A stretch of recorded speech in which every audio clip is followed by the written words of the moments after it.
and the exchange of, quote, love letters with Kim Jong-un, it does seem like there is some sort of relationship that could potentially be rekindled. You know, he likes to break narratives. He likes to break the status quo. North Korea, if they're put in a corner, they're willing to sell any of their military hardware to any actor.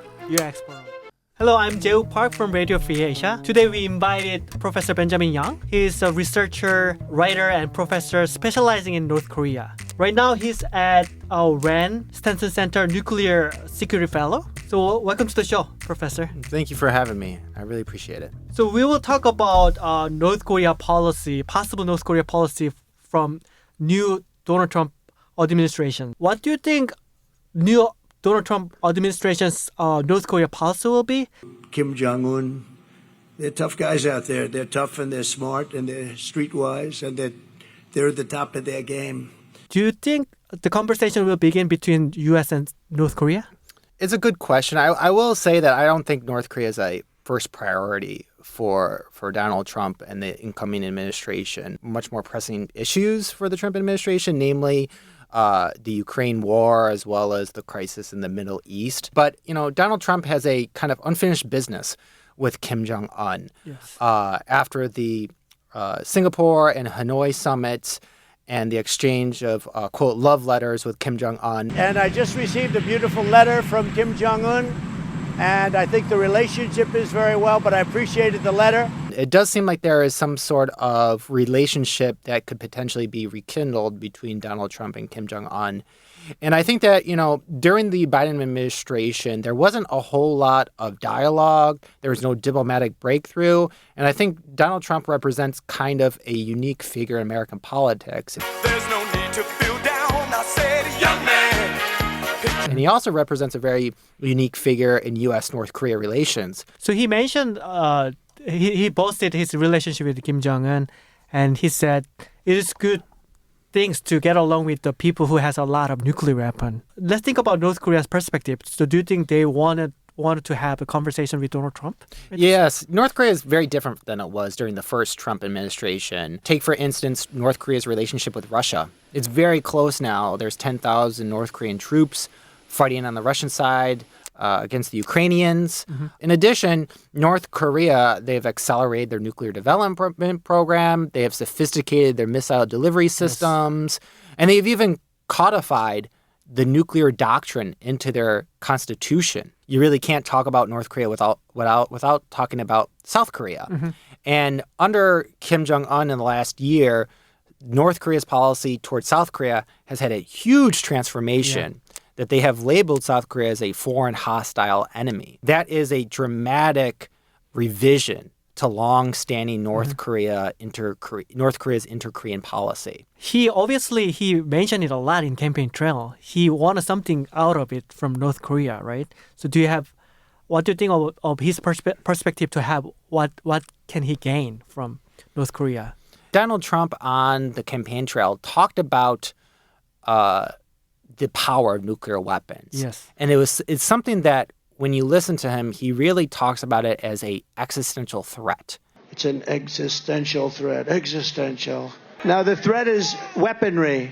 The threat is nuclear weapons, okay? The threat is nuclear warming. That can happen tomorrow. We have 6 countries out there with massive nuclear capability. If there is any opportunity for some sort of breakthrough in terms of lessening North Korea's nuclear arsenal, I think Donald Trump could be a unique figure to make some headway in that space. So North Korea is not the priority for Donald Trump at this moment? No, it's not their priority, but I wouldn't be surprised if a year or 2 years into administration, he rekindles or reinvigorates sending letters to Kim Jong-un. And also, I remember reading one of your article that denuclearization talk is pipe dream for the United States. Do you think the denuclearization talk is feasible at this moment with the Donald Trump administrations?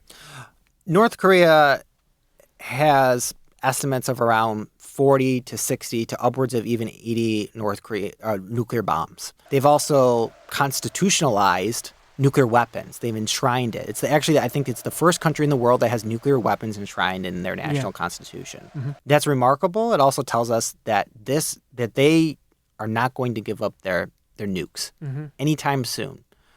But according to U.S. policy, we still abide by the complete, verifiable, irreversible denuclearization of the Korean Peninsula. Some of this has to do with adherence to UN resolutions and adherence to international laws and NPT.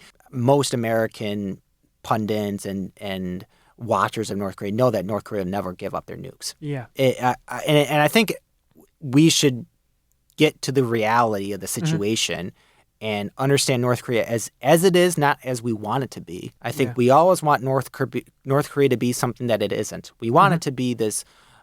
We want it to be a liberal, reformed country similar to China. That was our hope when Kim Jong-un took power in 2011. That did not turn out the way. He actually turned out to be perhaps even more brutal than his father. We wanted North Korea to potentially collapse in the 1990s. There was a famine. There was the death of Kim Il-sung. It's still here. Yeah. It's a very resilient country. And so there's always this background noise of, North Korea, they might collapse soon. You know, there's malnutrition. It's economically impoverished. It is shown time and time again. It is a resilient state. Yeah, they survive in COVID-19 lockdown. Yes, exactly. So, and they don't have the same priorities as a lot of other countries. Economics is not their first priority. They dedicate something 20 to 30% of their GDP to their military. That's extraordinary compared to like 3.5% for the U.S. Yeah. And so this is a hyper-militarized society that does not see economics as first priority. Then, in order to start the conversation from Donald Trump administration, so can we do the denuclearization talks or arms controls? You know, I think the actual what should perhaps be the goal is arms control. That is lessening the amount of nukes within the North Korean arsenal. Because when it comes to North Korea's nuclear program, they're hypersensitive, they're hyper-paranoid. Yeah.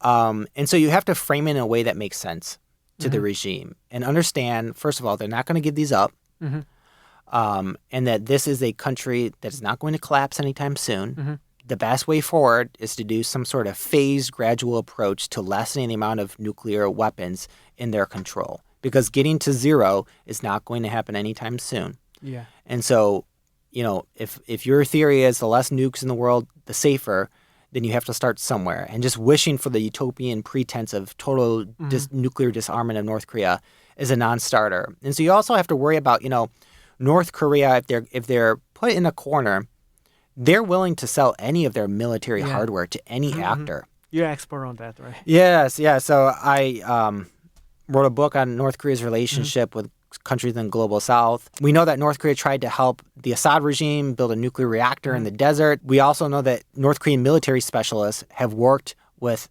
Iran. You know, it's not just we have to worry about North Korea itself. It's North Korea as a global actor now. And especially with their troop deployments, they have displayed that they are much more globally oriented. That is a huge risk for the Kim Jong-un regime. You have to think that they'd be willing to do something quite revisionist in the future as well. Okay. Today we talk with Professor Benjamin Yang. We talk about possible North Korea policy from U.S. new administration and also recent update for North Korea troops being in Russia territory. So please subscribe and like our video. And that's a cut.